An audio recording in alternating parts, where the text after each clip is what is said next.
কৰি আছে তই আজি আচোন তইনো কি পঢ়িছ মই চাওঁ তই মই দুইটাই পঢ়িমা মায়ে কাম কৰি হলে মায়ে আহি তোক পঢ়াবহি এতিয়া তই মই দুইটাই পঢ়োছো না তইনো কি পঢ়িছ এতিয়ানো তই কি পঢ়ি আছ আছো না এতিয়া আমি দুটাই পঢ়িম তই আচোন সামৰি থৈ আমি দুটা কিতাপ নিব নালাগে তই স্কুল যে গৈছ স্কুলৰ পিছে পঢ়িব পাৰিছ নে নাই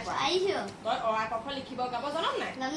ABCD জান নে নাজানো A for apple এনেকে যে থাকে সেইখিনি গাব জান নে নাজানো তই গাচোন বাৰু A for apple, B for ball, C for cat, D for dog, E for elephant, F for fish,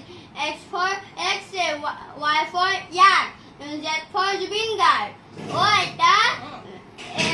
সবতে যে ফলমূলৰ নাম তাৰপিছত জীৱ-জন্তুৰ নাম যে আছে Z for যে অকল এজনৰ মানুহৰ নাম আছে কেলে আমাৰ নাম যে নাই সবতে Z for তই জুবিন গাৰ্গ থকাৰ কাৰণে কৈছ ন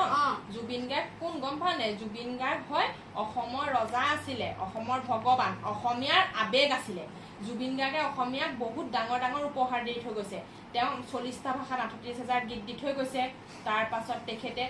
কিমান কি কৰা নাই মানে জীৱ-জন্তুৰ কাৰণে মানুহৰ কাৰণে তেওঁ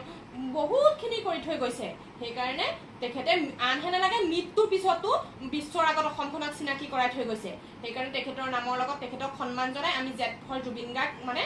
কৰা হ'ল আৰু তই যেতিয়া ক্লাছ ডাঙৰলৈ গৈ থাকিবি জুবিন গাৰ্গৰ বিষয়ে ডাঙৰকৈ পঢ়িবলৈ পাবি যেনেকৈ ভূপেন হাজৰিকা বিষ্ণুপ্ৰসাদ ৰাভা জ্যোতিপ্ৰসাদ আগৰৱালাৰ বিষয়ে পঢ়িছ তেনেকৈ জুবিন গাৰ্গৰ বিষয়েও পঢ়িবলৈ পাবি আৰু তেখেতে 2025 চনৰ 19 ছেপ্টেম্বৰত মৃত্যুবৰণ কৰিছিলে আৰু তেখেতৰ সোণাপুৰ যে আমি যে গুৱাহাটীলৈ যাওঁতে যে পাওঁ সোণাপুৰ তাতে তেখেতৰ সমাধি ক্ষেত্ৰ আছে এইবাৰ গৰম বন্ধত মই তোক তালৈ লৈ যাম দেই চাবিগে আৰু তই যে ভাল পাওঁ গানটো গম পাওঁ নাই সাগৰৰ তলিত শুবৰে মন আকাশখন গাতে ল'বৰে মন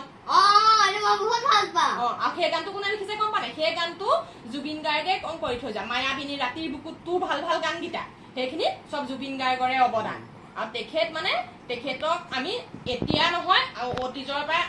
অন্তৰত ৰাখো সন্মান কৰোঁ আৰু তহঁতৰ প্ৰজন্মই তহঁতি যেতিয়া সেই গানখিনি গাৱ সেইকাৰণে আমাৰ ভাল লাগে কাৰণ তেখেতক কোনেও পাহৰি যোৱা নাই তেখেত চিৰজীৱন অসমীয়াৰ মাজত অসমত ভাৰতত জিলিকি থাকিব আৰু গুগলে কি যে তহঁতি যে চাৰ্চ কৰ তাত চাৰ্চ কৰিলেও তই চাৰ্চ কৰি চাবিচোন জুবিন গাৰ্গ বুলি লিখিলে গোটেইখিনি ওলাই যাব একদম